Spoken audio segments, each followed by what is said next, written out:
Peter Smith's on a mission at Bristol City to make the club more sustainable step by step. It's called Project Whitebeam.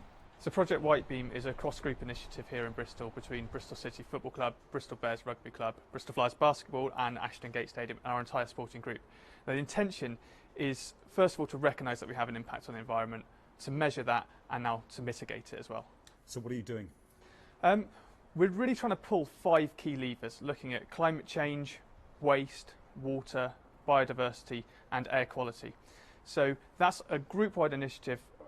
From the top down, we're trying to do everything from looking at supporter transport, supporter engagement, energy usage, energy efficiency, and really trying to make sure that everybody within the organisation is thinking about this on a day-to-day basis.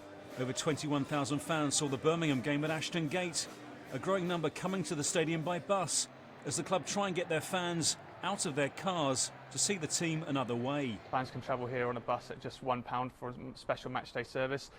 Saturday's home game here for the football, going to be 17 bus drop-offs here pre-match. So we're trying to take away those barriers, and some of it's even just about communicating those, trying to create that behaviour change by making sure that we're giving supporters the information about sustainable travel options. And is a sense that they're making that switch already? Massively, yeah. Over the last 5 years, I think we've quadrupled our bus patronage. You know, that's iterative. It's lots of hard work to make sure that the services are reliable, efficient and better than the other option. It's certainly all food for thought, just like the 14 plant-based options now offered to City fans on match day. They're slowly changing their ways and eating plant-based foods because when we look at the consumption, the vegan options and the vegetarian options are slowly creeping up, and it's getting higher and higher in percentage, which is a good thing. And half the stadium food and drink is sourced locally. As a company, we went through to reduce the carbon footprint, and that's both positive for both the environment and for the club and the suppliers in terms of the community. So we are working with local suppliers based around an 8-mile radius straight through the stadium, and we're doing both our meat suppliers are local, the fruits and veg suppliers are local. That way we're both reducing the carbon footprint, but at the same time promoting local produce and giving back to the community. Ashton Gate is proudly zero to landfill, and what City fans don't eat goes to a local charity. We take all the surplus food from our concessions, so any food that's just not been sold and it's ready to be eaten, so you can't save it. And our external vendors, they're also contributing now. And then we take it, and it's only a 6 minutes drive away, less than a mile, and we drop it off one of the shelters, which is St Mungo's, and they have various ones over Bristol, and then they gift it to the people in need at the shelters. The players are on board too, and not just in kits made from recycled bottles. When Bristol City travel away, their surplus food is given away.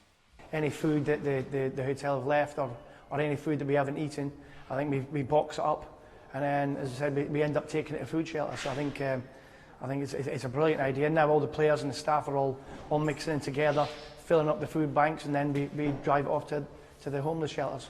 And City's energy-saving high-performance centre offers staff and players electric car charging. We have charger ports here, so you know it's encouraging for us to do that jump, and there's a whole bunch of other things, you know, with the food waste gets turned into compost and then used on the pitches as well by the groundsmen. So you know there's little things that we're trying to do to try and push forwards and put our stamp on it and help. At the start of the season I invested in an electric car, and I've been loving the transition really. Obviously it had a massive positive impact for me, but I think I wouldn't have been encouraged to do that if there wasn't some sort of infrastructure in place at the club. So we've got about 10 charging spaces at our training ground.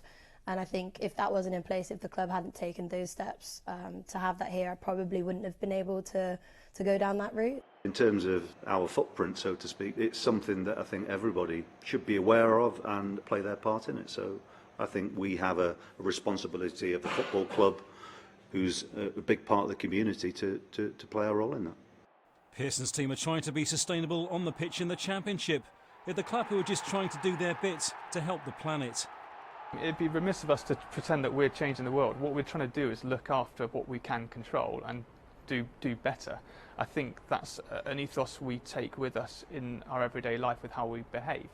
What goes on the other side of the world, we can't necessarily affect that, but it doesn't mean that we use that as an excuse to go and behave poorly in any other aspect of our life. So that's what we're really trying to do, is make sure that we are looking after what we can control, and if we can use the power of sport to spread that messaging to a wider audience, then absolutely we should be doing that as well. Bristol City's ultimate goal, lighting up the Premier League. The ultimate net zero. Jeremy Langdon, Sky Sports.